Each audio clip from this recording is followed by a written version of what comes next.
नमस्कार मित्रों, आज यूपीएससी का जीएस 1 का पेपर हुआ, जो कि हिंदी मीडियम वालों के जीएस 1 का पेपर आप ज़रा देखिएगा। ये जीएस 1 का पेपर है, जीएस फर्स्ट पेपर है, मतलब जनरल नॉलेज फर्स्ट पेपर है 2021 का। और अभी ये फर्स्ट पारी का पेपर समाप्त हुआ है। अभी सेकंड पारी का पेपर जो है वो बाकी है। ये फर्स्ट पारी का पेपर है और कैसा पेपर आया है ज़रा आप देखिएगा। और जो भी आरएस की तैयारी करने वाले मेरे जितने भी मित्र हैं उन सभी को भी ये पेपर देखना चाहिए। चलिए शुरू करते हैं अपन आज का यह पेपर। देखिएगा, निम्नलिखित कथनों पे आपको विचार करना है। इसके अंदर कथन ही कथन है सारे। केंद्र सरकार द्वारा भारतीय रिजर्व बैंक के गवर्नर की नियुक्ति की जाती है क्या? भारतीय संविधान के कतिपय प्रावधान केंद्र सरकार और जनहित में आरबीआई को निर्देश देने का अधिकार है। आरबीआई का गवर्नर अपना अधिकार मतलब पावर जो है आरबीआई का अधिनियम से प्राप्त करता है क्या? आपको उपरोक्त में से सही कथन बताने हैं। तो 1 और 2 बिल्कुल सही हैं। बी ऑप्शन इसका सही हो जाएगा। बी ऑप्शन इसका क्या हो जाएगा? सही हो जाएगा ना, कि गवर्नर की नियुक्ति की जाती है ना, केंद्र सरकार द्वारा नहीं की जाती है, भारतीय रिजर्व बैंक की नियुक्ति है ना। चलिए अगला प्रश्न है कि सभी अनियमित मजदूर कर्मचारी भविष्य निधि सुरक्षा के हकदार हैं क्या? ये सभी नहीं है ना, सभी नहीं है, तो एक ऑप्शन तो इसका गलत हो जाएगा। अगला प्रश्न है, सभी अनियमित मजदूर नियमित कार्य समय एवं समयोपरि भुगतान के हकदार हैं क्या? बिल्कुल। और अगला है, सरकार अधिसूचना के द्वारा यह निर्दिष्ट कर सकती है कि कोई प्रतिष्ठान का उद्योग केवल अपने बैंक खातों के माध्यम से मजदूरी का भुगतान करेगा। ये भी बिल्कुल सही है, मतलब 2 और 3 इसका सही है। बी ऑप्शन इसका सही हो जाएगा। चलिए टोटल इसके अंदर आपके जो है वो 100 प्रश्न होते हैं और 100 प्रश्न अपन सोल्व करेंगे। चलिए अगला प्रश्न है कि आर्थिक मंदी जो है, आर्थिक मंदी के समय निम्न में से कौन सा कदम उठाए जाने की सर्वाधिक संभावना होती है? तो कर की दरों में कटौती के साथ साथ ब्याज की दरों में भी वृद्धि करना, सार्वजनिक परियोजना पर व्यय में वृद्धि करना। कर की दरों में वृद्धि के साथ साथ ब्याज की दरों में कमी करना, या फिर सार्वजनिक परियोजनाओं पर व्यय में कमी करना। तो देखिएगा यहाँ पे कमी नहीं की जा सकती, यहाँ पे वृद्धि की जा सकती है।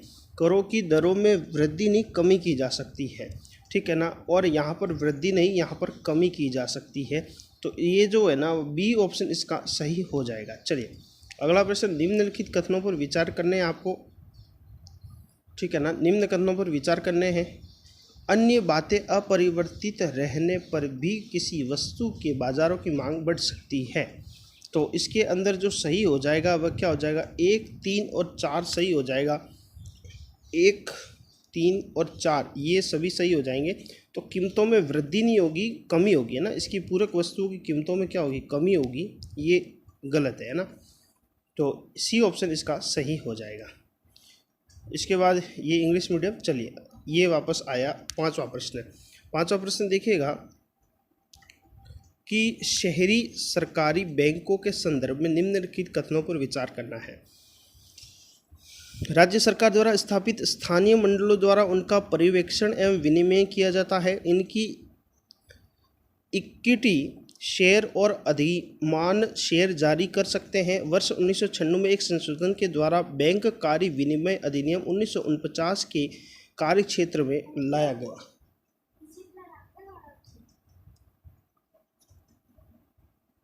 चलिए अगला प्रश्न है कि भारत में जो है तो इसका जो सही हो जाएगा वह क्या हो जाएगा? 2 और 3 नंबर सही हो जाएंगे। इसका बी ऑप्शन सही हो जाएगा। चलिए अगला प्रश्न देखिएगा। अगला प्रश्न है कि भारतीय सरकारी बॉन्ड प्रतिफल निम्नलिखित में से किससे या किन से प्रभावित होता है या होते हैं? तो इसका जो सही उत्तर है वह इन तीनों से प्रभावित होते हैं। स्टेट फेडरल रिजर्व की कार्रवाई, रिजर्व बैंक की कार्रवाई और मुद्रास्फीति और अल्पावधि ब्याज पर, इन तीनों से क्या होते हैं, तो इन तीनों से प्रभावित होते हैं। चलिए अगला प्रश्न देखेंगे। तो अगला प्रश्न देखिएगा, आपको निम्न कथनों पर विचार करना है और विचार करके बताना है कि उपरोक्त में से किसे विदेशी प्रत्यक्ष निवेश में सम्मिलित किया जा सकता है या जा सकते हैं, ठीक है ना। तो मुद्रा, विदेशी मुद्रा बॉन्ड, ये एक इसको शामिल किया जा सकता है। कुछ शर्तों के साथ विदेशी संस्थागत निवेश को भी शामिल किया जा सकता है। और वैश्विक निक्षेपागार प्राप्तियां मतलब डिपॉजिटर को, इनको भी शामिल किया जा सकता है। और अनिवासी विदेशी जमा, इन्हें शामिल नहीं किया जा सकता, मतलब 1, 2, 3 को शामिल किया जा सकता है। ऑप्शन नंबर ए इसका सही उत्तर हो जाएगा। अगला प्रश्न देखिएगा। अगला प्रश्न है कि निम्न कथनों पर आपको विचार करना है। किसी मुद्रा में अवमूल्यन का प्रभाव यह है कि वह अनिवार्य रूप से, तो इसके अंदर आपके कथन बताने हैं और कथन क्या हो जाएंगे इसके सही। 2 और 3 नंबर का कथन सही हो जाएगा। देखिएगा, ये विदेशी बाज़ारों में घरेलू निर्यातों की प्रतिस्पर्धात्मक को बढ़ावा देता है, बढ़ावा नहीं देता ये, तो ये गलत हो जाएगा। और घरेलू मुद्रा के विदेशी मूल्य को बढ़ाता है और व्यापार संतुलन में सुधार लाता है। ये दोनों क्या है, सही है ना। चलिए अगला प्रश्न देखिएगा। अगला प्रश्न है कि भारत में काले धन, चलिए देखिए, भारत में काले धन के सृजन के निम्नलिखित प्रभावों में से कौन सा भारत सरकार की चिंता का प्रमुख कारण है। तो ये जो है वह कर अपवंचन के कारण राजकोष में राजस्व की हानि, ये डी ऑप्शन इसका सही है, डी ऑप्शन इसका सही है। चलिए अगला प्रश्न है कि निम्न में से किसी अर्थव्यवस्था में मुद्रा गुणक में वृद्धि होती है। तो लोगों की बैंकिंग आदतों में वृद्धि होने से ही क्या होती है, मुद्रा गुणकों में वृद्धि होती है। सी ऑप्शन इसका सही है। चलिए अगला प्रश्न देखिएगा। भारतीय अर्थव्यवस्था के संदर्भ में मांग प्रेरित मुद्रास्फीति या उनमें वृद्धि निम्नलिखित कारणों से होती है। तो इसका जो सही ऑप्शन है वह देखिएगा किन कारणों से होती है। तो विस्तारकारी नीतियों से होती है, राजकोषीय प्रोत्साहन से होती है और उच्च क्रय शक्तियों से होती है ना। इन तीनों से होती है। 1, 2 और 4 ये ऑप्शन सही हो जाएगा। ए ऑप्शन इसका सही हो जाएगा। चलिए अगला प्रश्न देखिएगा कि भारत के संदर्भ में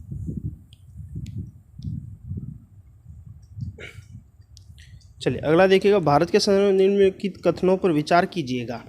तो ये 1 और 2 कथन जो है वह सही है और तीसरा कथन जो है वह सही नहीं है ना। 1 और 2 कथन इसके सही हैं, बाकी तीसरा कथन इसका सही नहीं है। अगला प्रश्न है, वोटर क्रेडिट के संदर्भ में निम्नलिखित कथनों पर विचार करना है। वोटर क्रेडिट क्या होता है, उन कथनों पर आपको विचार करना है ना, और कौन सा कथन सही है।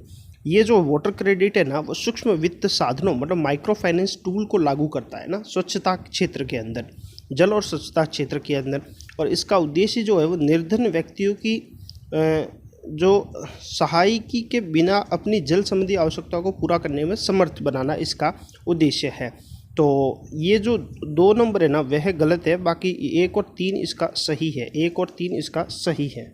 चलिए अगला प्रश्न है कि आपको बताना है कि जो अंतिम उधारदाता के रूप में केंद्रीय बैंक के कार्य में सामान्य निम्न में क्या सम्मिलित है।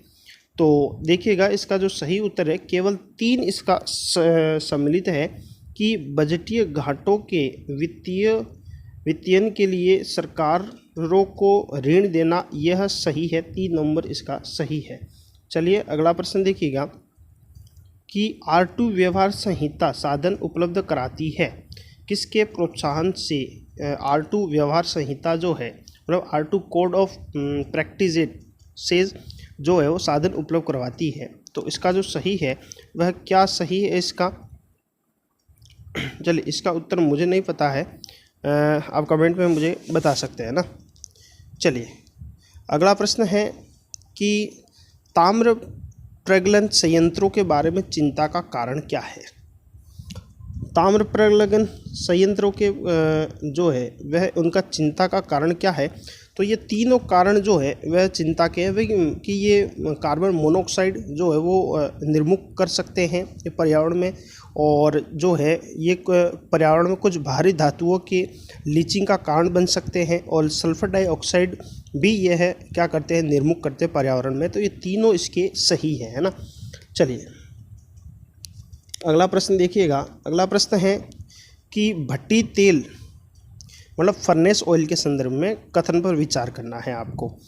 तो ये जो रिफाइनरी का एक उत्पादक है, बिल्कुल ये रिफाइनरी का एक उत्पादक है। कुछ उद्योग इसका उपयोग ऊर्जा पावर के उत्पादन में करते हैं, बिल्कुल सही है, और इसके उपयोग से पर्यावरण में गंधक का उत्सर्जन होता है, बिल्कुल। ये तीनों के तीनों क्या हैं, सही हैं। 1, 2 और 3 तीनों के तीनों क्या हैं, ये है सही है। डी ऑप्शन इसका सही हो जाएगा। अगला प्रश्न है ब्लू कार्बन क्या है? ब्लू कार्बन जो है वह क्या है? तो ब्लू कार्बन जो है वह क्या है? तो महासागर और तटीय पारिस्थितिकी तंत्रों को प्रग्रहित कार्बन है। वन जैव मात्रा मतलब बायोमास और कृषि मृदा प्रच्छादित कार्बन है। पेट्रोलियम और प्राकृतिक गैस से अंतर्विष्ट कार्बन है, या वायुमंडल में विद्यमान कार्बन है। तो ए ऑप्शन इसका सही है कि ब्लू कार्बन जो है महासागर और जो आपके तटीय पारिस्थितिकी तंत्र है उनके अंदर यह पाया जाता है। चलिए, अगला प्रश्न है कि निम्नलिखित में से किस जीव का या किन जीवों के मृदाविहीन स्तर पर जीवित पाए जाने की सर्वाधिक संभावना है? तो देखिएगा, मृदा विहीन सतह है मतलब जहाँ पर मृदा ना हो ऐसी सतह पर जीवित पाए जाने की सर्वाधिक, तो देखिएगा एक तो मशरूम जो है वह पाया जा सकता है। इसके बाद आपके फर्न और लाइकेन 1, 2 और 4 ना, 1, 2 और 4, ठीक है, 1, 3 और 4, सॉरी 1, 3 और 4 इसका सही है। डी ऑप्शन इसका सही है। चलिए, अगला प्रश्न है कि प्राकृतिक मच्छर जो है वह प्रतिकर्षी तैयार करने के लिए किया जाता है, वो किसका उपयोग करता है? ठीक है ना, तो ये लेमन घास का उपयोग करता है ना। चलिए, अगला प्रश्न है कि जीवों के निम्नलिखित प्रकारों को आप विचार कीजिएगा और आपको बताना है कि आहार श्रृंखला में प्राथमिक उत्पादक कौन है। ठीक है ना, तो आप ये जो उत्तर है इसका उत्तर मुझे आप कमेंट में बता सकते हैं ना। तो कमेंट में अगर आप बताएंगे तो मैं इसका उत्तर सही बता दूंगा। चलिए, जो उत्तर मुझे मिले हैं उन उत्तरों को मैंने इस पेपर में सोल्व किया है। वन पर न्यूयॉर्क घोषणा मतलब न्यूयॉर्क डिक्लेरेशन ऑन फॉरेस्ट के संदर्भ में निम्नलिखित में से कौन से कथन सही हैं? तो आपको कथन बताने हैं और कौन से कथन सही हैं। तो देखिएगा, 2 नंबर एक तो सही है और एक 5 नंबर इसका सही है कि वन के ह्रास को रोकने के लिए एक वैश्विक समय रेखा का समर्थन किया जाएगा, और भारत इसके प्रारंभ के समय में हस्ताक्षर में से एक था। ठीक है ना, तो एक इसका 2 और 5 इसका सही है, बाकी सारे इसके क्या है, असत्य है। तंत्रिका अपहास मतलब न्यूरोडीजेनरेटिव समस्याओं के उत्तरदायी माने जाने वाले मैग्रोटाइट कण पर्यावरणीय प्रदूषकों के रूप में निम्नलिखित में से किनसे उत्पन्न होते हैं? तो 1, 2, 3 और 5 से ये उत्पन्न होते हैं, मतलब माइक्रो गाड़ी के ब्रेक से, इसके बाद मोटर गाड़ी के इंजन से, और इसके बाद आपके जो है वह घरों में प्रयोग होने वाले माइक्रोवेव स्टोन से और टेलीफोन लाइन, इन सभी से क्या होते हैं, ये उत्पन्न होते हैं। 1, 2, 3 और 5, ठीक है ना, बिजली संयंत्र से नहीं होते हैं। चलिए, अगला प्रश्न देखिएगा। अगला प्रश्न है, चलिए जो प्रश्न मुझे आते हैं मैंने वह प्रश्न किए हैं। देखिए, मुरैना स्थित 64 योगिनी मंदिर के संदर्भ में सही क्या है? यह जो है वह 64 योगिनी मंदिर जो है एक वृत्ताकार मंदिर है, और ये 64 योगिनी जो मंदिर है, हाँ ठीक है ना, यह वृत्ताकार, इस तरह का वृत्ताकार है, ठीक है ना, और यह संसद भवन की प्रेरणा स्रोत रहा था, ठीक है ना, संसद भवन की प्रेरणा स्रोत रहा था बिल्कुल। और यह जो है वो कच्छ पगात राजवंश के शासनकाल में इसका निर्मित एक वृत्ताकार मंदिर है यह, ठीक है ना। यह एकमात्र वृत्ताकार मंदिर है, तो एकमात्र नहीं है, ऐसे 2-3 और है ना। और वैष्णव पूजा पद्धति यह नहीं है इसका, ठीक है ना।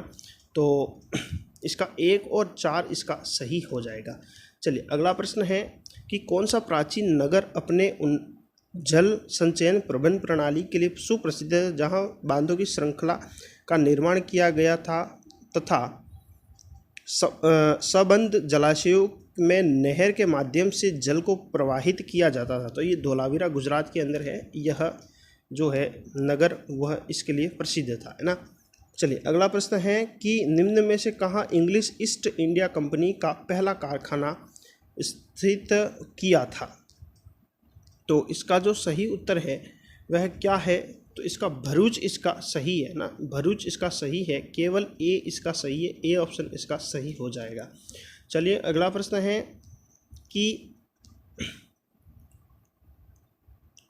देखिए अगला प्रश्न है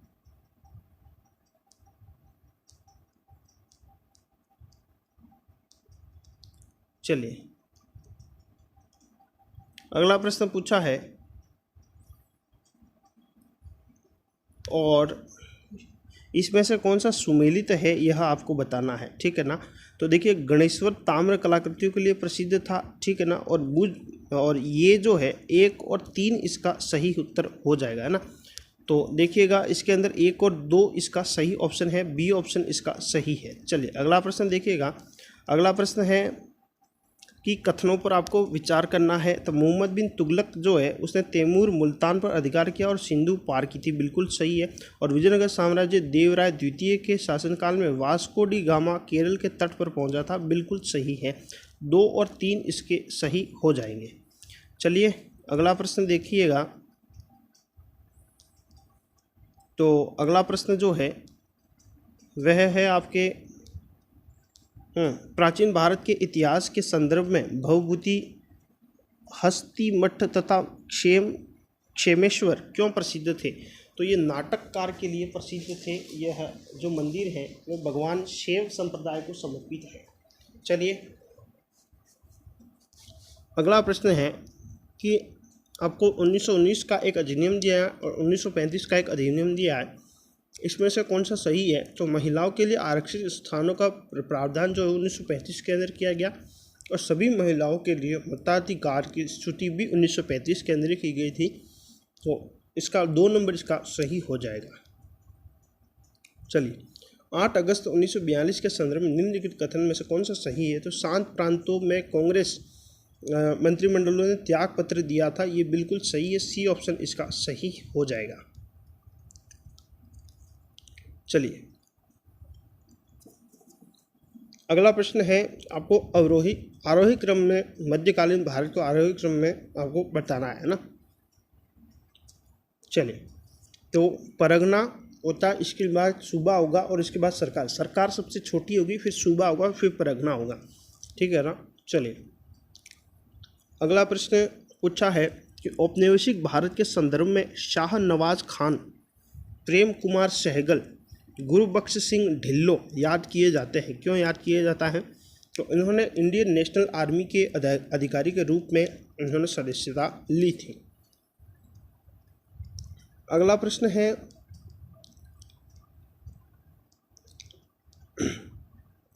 हाँ, कथनों पर आपको विचार करना है कि यूनिसेफ जो है वो 21 फरवरी में अंतर्राष्ट्रीय मातृभाषा दिवस घोषित किया, बिल्कुल नहीं। पाकिस्तान की संविधान सभा में यह मांग की गई कि राष्ट्रभाषाओं में बांग्ला को भी सम्मिलित किया जाए, नहीं। 1 और 2 दोनों इसके क्या है? गलत है। चलिए अगला प्रश्न है कि ताड़ तेल के संदर्भ में निम्नलिखित कथनों पर आपको विचार करना है। तो इसका 1 नंबर, ताड़ तेल वृक्ष दक्षिण पूर्व एशिया में प्राकृतिक रूप से पाए जाते हैं, बिल्कुल, और ये जैव डीजल के उत्पादक के रूप में भी होते हैं, ठीक है ना। और इससे लिपस्टिक और आपके इत्र नहीं बनता है। तो 1 और 3 इसका सही हो जाएगा। चलिए अगला प्रश्न है, सिंधु नदी प्रणाली के संदर्भ में निम्नलिखित 4 नदियों में से 3 नदियां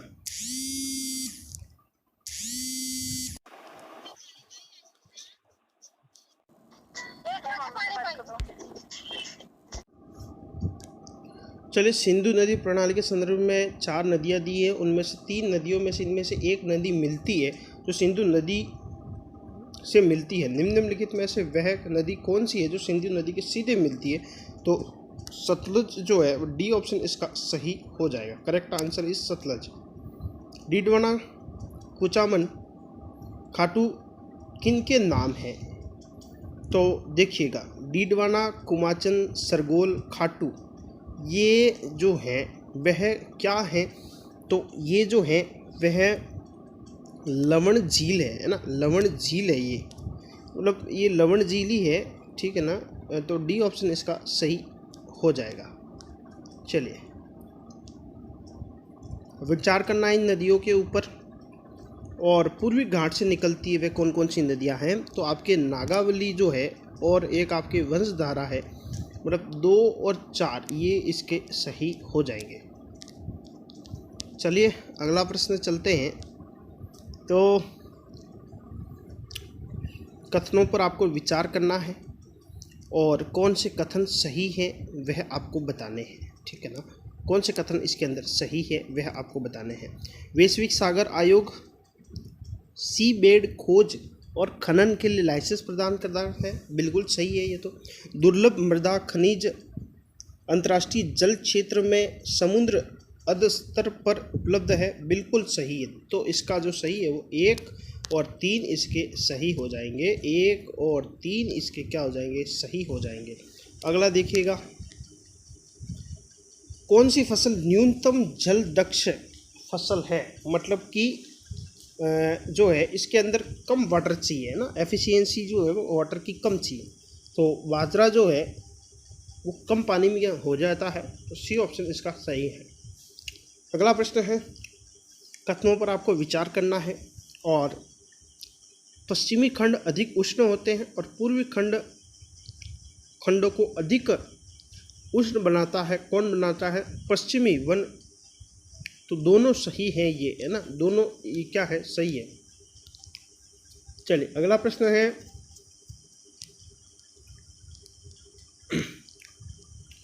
कि सवाना की वनस्पतियों में बिखरे हुए छोटे वृक्षों के साथ घास के मैदान होते हैं, किंतु विस्तृत क्षेत्र में कोई वृक्ष नहीं होते हैं।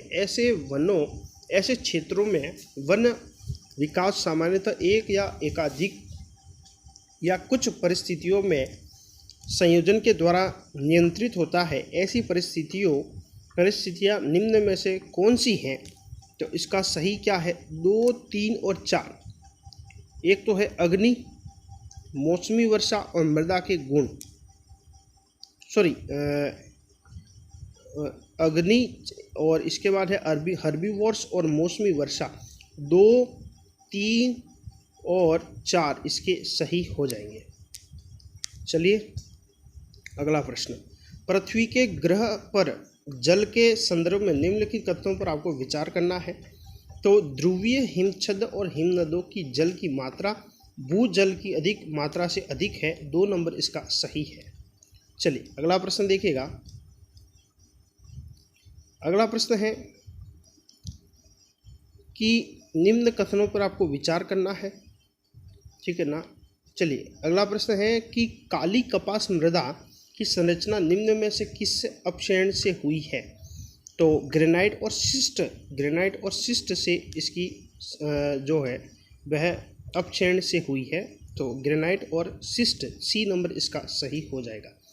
अगला प्रश्न देखिएगा। अगला प्रश्न है कि किसी प्रेशर कुकर में जिस तापमान पर खाद्य पकाए जाते हैं वह मुख्यतः निम्न में से किन पर निर्भर करता है? तो एक तो ढक्कन में स्थित छिद्र का क्षेत्रफल और ज्वाला का तापमान ढक्कन के भार पर नहीं करता है ना, तो 1 और 2 सही है। विचार करना है आपको और आप बताना है कि कृत्रिम संश्लेषित माध्यम से संबंधित किया जा सकता है, तो कवक और विषाणु को संबंधित किया जा सकता है। ठीक है, चलो अगला प्रश्न देखिए। जल किसी अन्य द्रव की अपेक्षा अधिक पदार्थों को घोल सकता है क्योंकि यह हाइड्रोजन का एक ऑक्साइड है, H2O है ना, इसलिए। चलिए अगला प्रश्न है कि सड़क प्रकाश व्यवस्था के संदर्भ में सोडियम बत्तियां LED बत्तियों से किस तरह भिन्न है?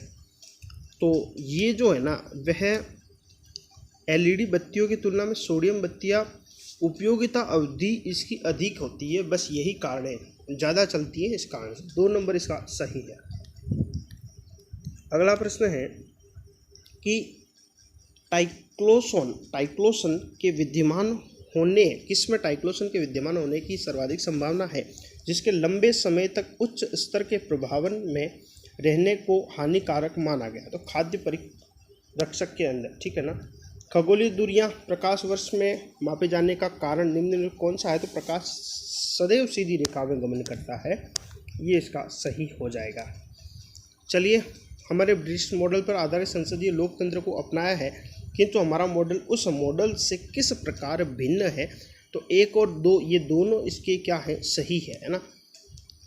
चलिए, संघ सरकार के संदर्भ में आपको जो है वह क्या करना है, तो आपको विचार करना है। तो 1 नंबर इसका सही है। आयंगर समिति सुझाव दिया था और किसी मंत्री को सचिव प्रशासनिक सुधार हेतु बढ़ावा पूर्णतः नामांकित, ये सारी चीज़ इसका सही है ना। निजता का अधिकार अनुच्छेद 21 से संबंधित है। और कथन पर विचार करना है तो 1991 के अंदर लोकसभा चुनाव में श्री देवीलाल ने 3 लोकसभा निर्वाचन क्षेत्रों में चुनाव लड़ा था। चलिए अगला है, कथनों पे आपको विचार करना है। और शहरों का अधिकार एक संबद्ध मानव अधिकार है तथा इस संबंध में संयुक्त राष्ट्र हैबिटेट प्रत्येक देश द्वारा की गई प्रतिबद्धताओं को मॉनिटर करता है। बिल्कुल 1 नंबर इसका सही हो जाएगा। चलिए अगला प्रश्न है कि कथनों पे आपको विचार करना है और कौन से कथन सही हैं ये आपको बताना है। तो 1 नंबर इसका सही हो जाएगा कि न्यायिक हिरासत का अर्थ इसका जो है वो कि जेल नहीं होता, बाकी सारी चीज़ें होती हैं, उसको हवालात में रखा जाता है और मजिस्ट्रेट भी हिरासत में लिया जाता है और सारी चीज़ें, उसको जेल में नहीं रखा जाता। न्यायिक हिरासत का अर्थ ये होता है। अगला है कि कथन पर विचार करना है कि जब एक कैदी पर्याप्त आधार प्रस्तुत करता है तो एक ऐसे कैदी को पेरोल माना नहीं जाता क्योंकि वह उसके अधिकार का मामला बन जाता है। बिल्कुल सही बात है। और कैदी को पेरोल पर छोड़ने के लिए राज्य सरकार अपने नियम है, बिल्कुल सही है, ठीक है ना। अगला प्रश्न है कि अनुसूचित जनजाति अन्य पारंपरिक वन निवासी अधिनियम 2006 के प्रभावी कार्यान्वयन को सुनिश्चित करने के लिए कौन सा मंत्रालय केंद्रक अभिकरण मतलब नोडल एजेंसी है? तो कौन सी है? तो ग्रामीण विकास मंत्रालय इसके सही है। चलिए, समान नागरिक सिविल संहिता अनुच्छेद 44 के अंदर है और ये कहाँ पर है? गोवा के अंदर है, ठीक है। चलिए अगला प्रश्न है कि कौन सी अनिवार्य विशेषता है जो ये दर्शाती कि उसका स्वरूप संघीय है?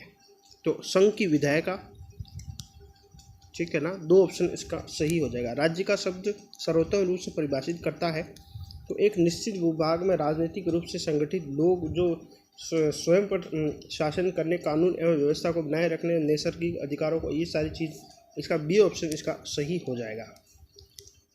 चलिए अगला प्रश्न है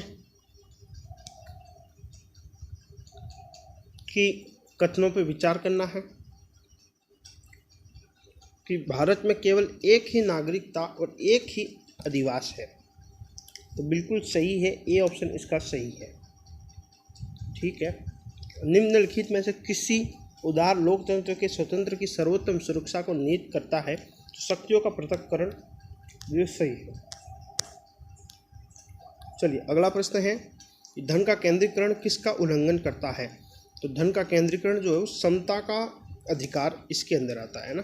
संपत्ति के अधिकार की स्थिति क्या है? तो यह विधिक अधिकार है जो किसी भी व्यक्ति को प्राप्त है। ठीक है। 26 जनवरी 1950 को भारत की वास्तविक संवैधानिक स्थिति क्या थी? तो संप्रभुत्व संपन्न लोकतंत्रात्मक गणराज्य थी। चलिए अगला प्रश्न है कि संवैधानिक सरकार का क्या आशय है? तो नाम मात्र की शक्तियाँ हों जिसके पास, या फिर कोई सरकार जो संविधान की सीमाओं में परिबद्ध है। तो बिल्कुल डी ऑप्शन इसका सही है। हल्बी, हो और पुई पद किससे संबंधित है? तो ये जो है वह जनजाति भाषा से संबंधित है ना। भारत रत्न और पद्म पुरस्कारों से संबंधित कथन पर विचार करना है आपको। तो 1 और 3 इसके सही हो जाएंगे ना। अधिकतम 5 की संख्या हो सकती है भारत रत्न के अंदर, और भारत संविधान के अनुच्छेद 18 के अंतर्गत ये उपाधियाँ दी गई हैं। चलिए अगला प्रश्न है आपके स्क्रीन के ऊपर। अंतिम प्रश्न है कि ICC वर्ल्ड टेस्ट चैंपियनशिप के संदर्भ में निम्न कथनों पे आपको विचार करना है। तो न्यूजीलैंड का स्थान इंग्लैंड से ऊपर था क्योंकि उसने इंग्लैंड की तुलना में अधिक मैच जीते। तो 2 नंबर इसका सही है। तो ये आपके सारे के सारे मैंने 100 प्रश्न करवाए, आपके 100 प्रश्न करवाए। यदि आपको चैनल पे आप नए हैं तो चैनल को सब्सक्राइब कीजिएगा। जितनी भी एग्ज़ाम होती है इंडिया के अंदर और किसी स्टेट के अंदर, सारे के सारे क्वेश्चन इस चैनल के ऊपर सोल्व करवाए जाते हैं। और साथ ही में जो भी एग्ज़ाम आते हैं उनकी तैयारी भी यहाँ पर निःशुल्क कराई जाती है, तैयारी भी यहाँ पर निःशुल्क कराई जाती है। तो आप चैनल को अभी सब्सक्राइब कीजिएगा और अपने मित्रों के अंदर शेयर कीजिएगा। धन्यवाद।